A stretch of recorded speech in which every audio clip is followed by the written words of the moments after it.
दिमाग को कंट्रोल करने वाला आज आपको एक ज़बरदस्त इल्म बताने लगा हूँ। बहुत ही पावरफुल ये इल्म है। और अगर अभी तक आपने इस चैनल को सब्सक्राइब नहीं किया तो मैं आपको बार बार यही कहता हूँ कि इस चैनल को सब्सक्राइब कर लें, क्योंकि ये मौका बार बार नहीं मिलना। इस चैनल में आपको रूहानी अलूम और रूहानी चीज़ें बहुत सारी आपको सिखाई जाती हैं और आपके मसले मसाइल, रूहानी इलाज, इन सब चीज़ों के बारे में यहाँ पर वीडियो अपलोड होती रहती है और नई से नई चीज़ आपको बताई जाती है। तो आज आपको दिमाग को कंट्रोल करने वाला एक इल्म आपको सिखाने लगे हैं कि ये कैसे होता है और किस तरह आप अपने घर बैठ के किसी को कैसे कंट्रोल कर सकते हैं। देखिए, इल्म जो इस तरह का होता है थोड़ा डिफ़िकल्ट होता है, आसान मैं कह नहीं सकता, ये डिफ़िकल्ट ही होता है तभी असर करेगा, लेकिन इजीली कोई भी इंसान इसे कर सकता है।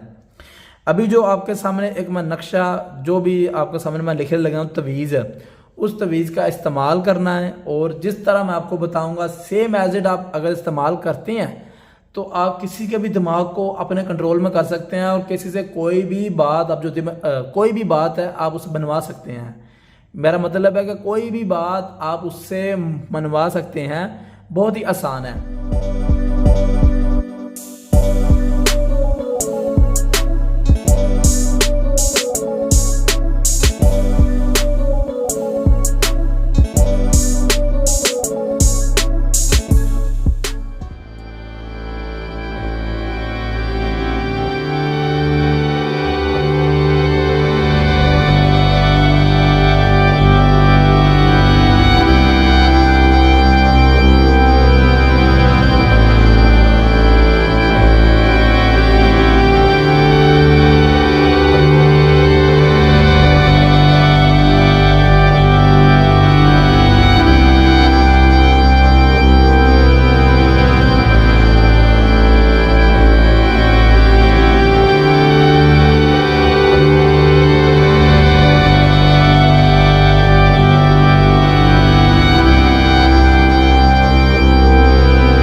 तवीज़ का इस्तेमाल करना है। ये देखें, इस्तेमाल में आपको बताता हूँ आपने क्या करना है। ये नक्श आपने लिखना है।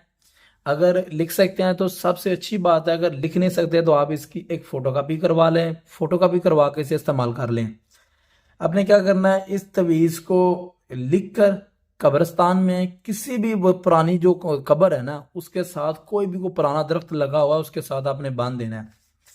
हुन आपने कोई भी बात किसी इंसान से जो मनवानी है वो कैसे मनवानी है, तवीज़ तो आपने लिख लिया और कब्रिस्तान में भी बांध दिया, लेकिन बात यानी कि किसी के दिमाग पर कंट्रोल करना है तो कैसे करेंगे। इसकी बैक साइड पर आपने उसका नाम लिखना है, और साथ में उसकी माँ का नाम लिख देना है।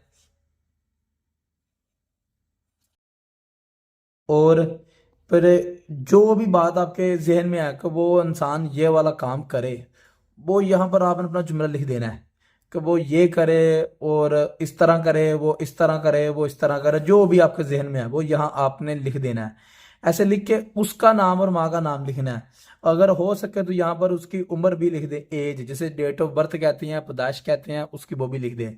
नाम, माँ का नाम, साथ में वो जुमला जो भी आप उसके कंट्रोल, यानी जो भी उससे आप करवाना चाहते हैं। आपकी सास है, कोई भाई है, कोई जायदाद का मामला है, कोई भी चीज़ है, तो उसे कहते हैं कि ये वाला इंसान ये काम करे। तो इस तरह आपने उससे ये काम करवा लेना है। लेकिन याद रखें कि जब भी आपने यह तवीज़ कब्रिस्तान में रखना है ना, तो इसके साथ आपने 2 से 3 किलो बड़े जानवर का गोश्त सदक़े में कब्रिस्तान में वहाँ इर्द गिर्द जगह पर फेंक देना है। तभी ये तवीज़ आपका काम करेगा। ये एक सफली इलम है, और करने वाला अपनी अपनी मर्जी से करे, क्योंकि रूहानी इलम में ये मेथड नहीं आता, किसी के दिमाग नहीं कंट्रोल किया जा सकता। हाँ, उसके कुछ अलग तरीके हैं, वो भी मैं आपको बताऊंगा, इसी चैनल में मैं आपको बताऊंगा। तो अगर कोई हमसे कोई काम करवाना चाहता है तो वो हमारे दिए गए इस नंबर पर हमसे रब्ता कर ले। इंशाल्लाह ताला आपका काम 100% जो है वो गारंटी के साथ मैं करके दूंगा।